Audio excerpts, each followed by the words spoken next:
A origem de Israel, os primeiros habitantes da região.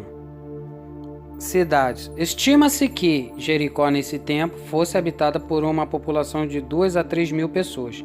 Destarte, os cananeus sucederiam gradativamente os antigos natufianos. Desta forma, os assentamentos do período neolítico nasceram totalmente inseridos dentro de uma cultura moderna sedentária, dominando a prática de cultivo agrícola e da domesticação de rebanhos.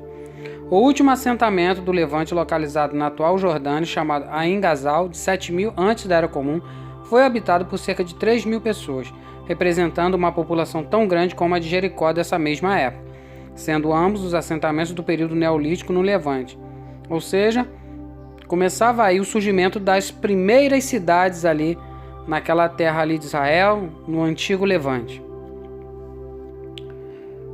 Os primeiros habitantes da região e impérios. Entre 4.500 e 3.150 antes da Era Comum, o Egito vivia o período anterior aos faraós conhecido como pré-dinástico, e as relações com as vilas e cidades do Levante já eram intensas, e por quase 1000 anos a cultura nakada se desenvolveu numa poderosa proto-civilização egípcia, mantendo sua influência por toda a região do Alto e do Baixo Egito. Por volta de 3100 antes da Era Comum, sobe ao trono Narmer ou Menés, Rei Escorpião II, ou Rei Escorpião II, o primeiro faraó que unificou o Alto e o Baixo Egito. Há cerca de 5.000 antes da Era Comum, a futura cidade de Jerusalém também começava a florescer no Levante. As primeiras cidades começavam a dar ali os primeiros ares de sua graça ali na antiga Canaã. Temos registro do Egito em contato com Canaã desde o período pré-dinástico. Os interesses comerciais entre ambos os povos é claramente notado já na primeira dinastia. O controle egípcio no Levante foi aumentando gradativamente na medida que expandiu seu domínio na região. Para assegurar seus interesses econômicos, os egípcios chegavam a usar força militar se necessário, o que levou os egípcios a estabelecerem uma espécie de feitoria na parte costeira, constituindo a mais antiga fortificação faraônica em Canaã, Tel es-Sacan, nos arredores de Gaza, a atual faixa de Gaza, datada entre 3.300 e 2.350 antes da Era Comum. Ou seja, a presença egípcia ali na região de Canaã, com um aparato militar, já remonta aí antes de 2.350. Portanto, o Egito, já no 4º milênio antes da Era Comum, criou um centro administrativo em Canaã, que no 3º milênio antes da Era Comum havia evoluído para uma cidade fortificada. Não obstante sua influência e presença na região ter durado 2 milênios, ou seja, do Bronze Antigo 3.200, 2.200 antes da Era Comum, até o Ferro I 1.200 a 1.000 antes da Era Comum, foi somente de 1460 a 1170 antes da Era Comum que Canaã foi efetivamente dominada pelo Egito, ou seja, de forma clara, o que a gente tem de provas mesmo que o Egito dominou ali com mão de ferro. É nesses 3 séculos, aqui um erro de português, não, o certo seria são nesses 3 séculos, que será corrigido, que aparecem vastos documentos arqueológicos que comprovam forte presença egípcia em Canaã. Aqui no mapa você vê como a antiga Síria Palestina era totalmente dominada pelo Egito, da qual Canaã fazia parte. E tá aqui, o Egito dominou Canaã até o reinado de Ramsés III, 1184 a 1153 antes da Era Comum. Até este faraó não há um registro sequer da existência de um povo chamado israelita. Então a gente não tem documentação de um povo chamado Israel, a gente não tem documentação de uma nação estrangeira chamada Israel, povo israelita, povo hebreu, nada disso. Tudo é especulação. Até o que nós veremos mais à frente sobre a estela de Merneptah, ali não é uma palavra que chama Israel, ali a palavra é Issiriá.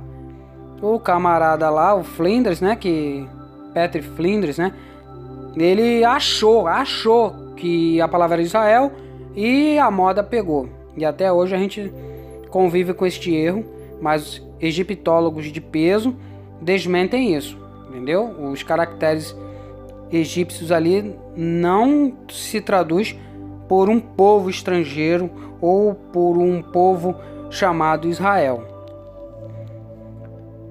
As cartas de Tel El Amarna, por exemplo, escritas entre 1370 e 1350 a.C., constituem uma documentação bastante importante para a compreensão dos povos do Levante no período do Bronze Tardio, 1550 a 1200 a.C.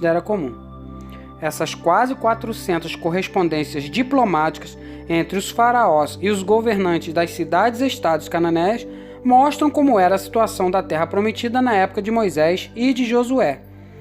A arqueologia não encontrou nenhum vestígio de um povo conhecido pelo nome de Israel, ou qualquer indício das histórias da Bíblia ocorridas entre os séculos XV e XIV a.C., como a escravidão dos hebreus, as pragas, o êxodo do Egito e a travessia do Mar Vermelho.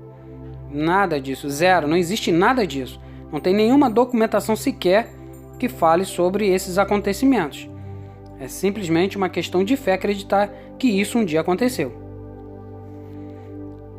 A conquista de Canaã por Israel ou pelo Egito, Tutmés III ou Josué. Na Bíblia lemos que um líder israelita chamado Josué, com um exército de 600 mil soldados, conquistou Canaã realizando campanhas militares espetaculares.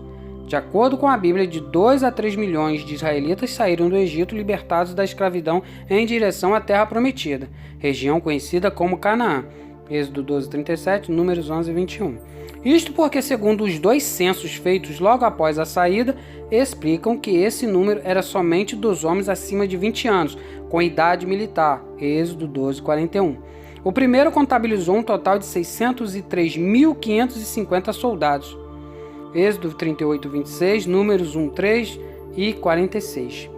Já o segundo totalizou 601.730 prontos para a guerra. Números 26, 2 e 51. A conquista de Canaã por Israel ou pelo Egito, Tutmés III. Apenas para efeito de comparação, o maior conquistador deste período, o grande faraó Tutmés III, na sua campanha militar para reprimir os revoltosos das cidades e tribos da Síria e Palestina, ou Canaã, reuniu um gigantesco exército para os padrões da época, de 20 mil homens para lutar na famosa Batalha de Megido, atual Israel, em 1457 a.C.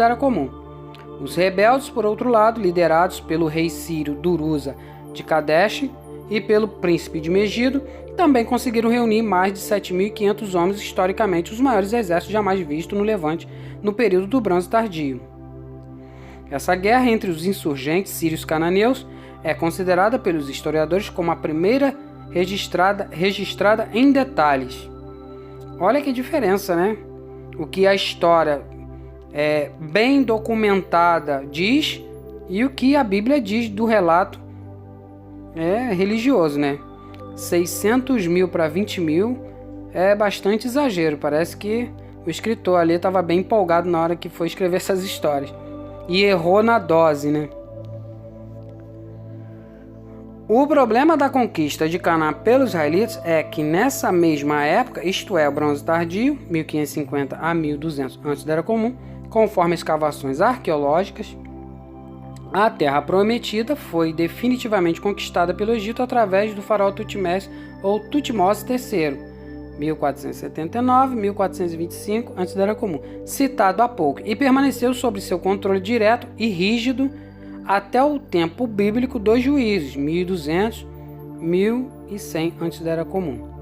Para arqueólogos e historiadores renomados como Israel Finkelstein e Mário Liverani, os relatos que temos nos primeiros livros do Antigo Testamento não passam de lendas inventadas com muita criatividade, longe de serem fatos históricos devidamente comprovados. A expansão egípcia ia além de Canaã nos tempos dos faraós Sete I, Ramsés II e Ramsés III. A arqueologia descobriu que na Síria e Palestina havia um domínio egípcio forte e rigoroso em toda a sua extensão territorial. O controle era implacável. Qualquer rebelião, por mínima que fosse, era imediatamente suprimida. Olha, no mapa a vasta extensão territorial que o Egito dominava, né? E é bem além de Canaã. Então, um exército muito poderoso para chegar a conquistar toda essa vasta expansão territorial aí, era um exército bem poderoso. E aquele relato da Bíblia bate em conflito com os registros históricos. É praticamente impossível um pequeno grupinho de assentamento de vilas bater de frente com um exército tão poderoso.